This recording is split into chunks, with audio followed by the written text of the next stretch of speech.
I moved into the old Victorian mansion on the outskirts of town, drawn by its eerie charm and rich history. It was rumored to be haunted, but I've always been a skeptic when it comes to the supernatural. As I settled in, the creaks and groans of the house only added to its character, and I felt a strange excitement building within me. One evening, as the sun dipped below the horizon and the shadows grew longer, I decided to explore the mansion further. The dim light from my flashlight danced across the antique furniture and faded wallpaper, casting eerie shadows that seemed to come alive.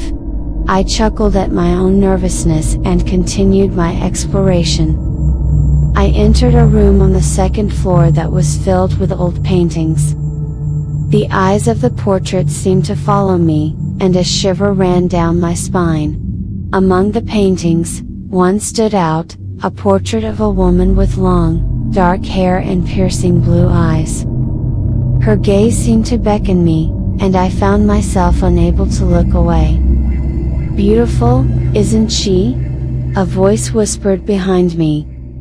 I jumped and spun around, my heart racing. A figure emerged from the shadows, revealing a tall, handsome man with a mysterious smile. He wore clothes that seemed to belong to a bygone era, and his presence exuded an otherworldly charm. "I'm sorry if I startled you," he said, his voice smooth as silk. "I couldn't help but notice your interest in that painting." I tried to regain my composure, feeling a mixture of unease and attraction. "Yes, she's quite captivating." He extended his hand towards me. "Allow me to introduce myself. I'm Alexander." I hesitated for a moment before shaking his hand. "I'm Emily." From that moment on, my days were filled with a strange mixture of fascination and trepidation. I would often find myself drawn to the room with the portrait, where I would talk to Alexander about various topics. He seemed to have an uncanny knowledge of history, art, and literature, and our conversations flowed effortlessly. As the weeks passed, I began to notice changes within myself. I spent more and more time with Alexander, finding it difficult to tear myself away from his enchanting presence.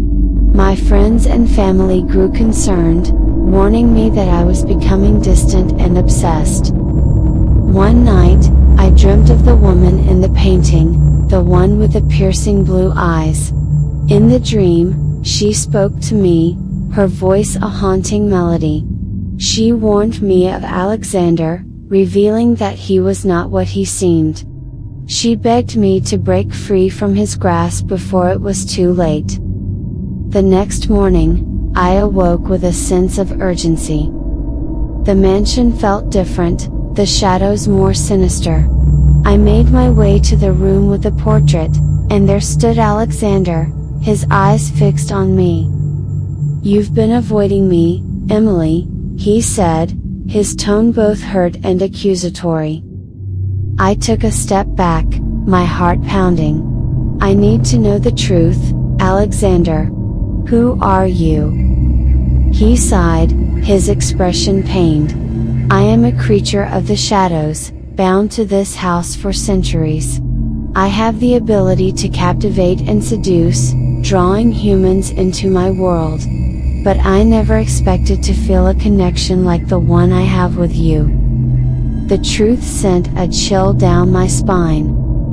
I realized that I had been under his spell, falling deeper into his grasp with each passing day. I mustered my courage and took another step back. "I won't be a prisoner to your seduction," I declared, my voice quivering but determined. Alexander's eyes darkened, his demeanor shifting from charming to menacing. "You think you can resist me? You're already ensnared, Emily." As he advanced, the shadows around him seemed to writhe and twist, reaching out like ghostly tendrils. But I remembered the woman's warning in my dream, the woman with the piercing blue eyes.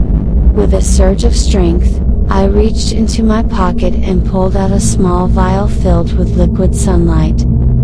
I uncorked the vial, and a blinding light erupted from it, banishing the shadows and sending Alexander recoiling. He let out a scream of agony as the light seared through him, revealing his true form, a dark and twisted entity.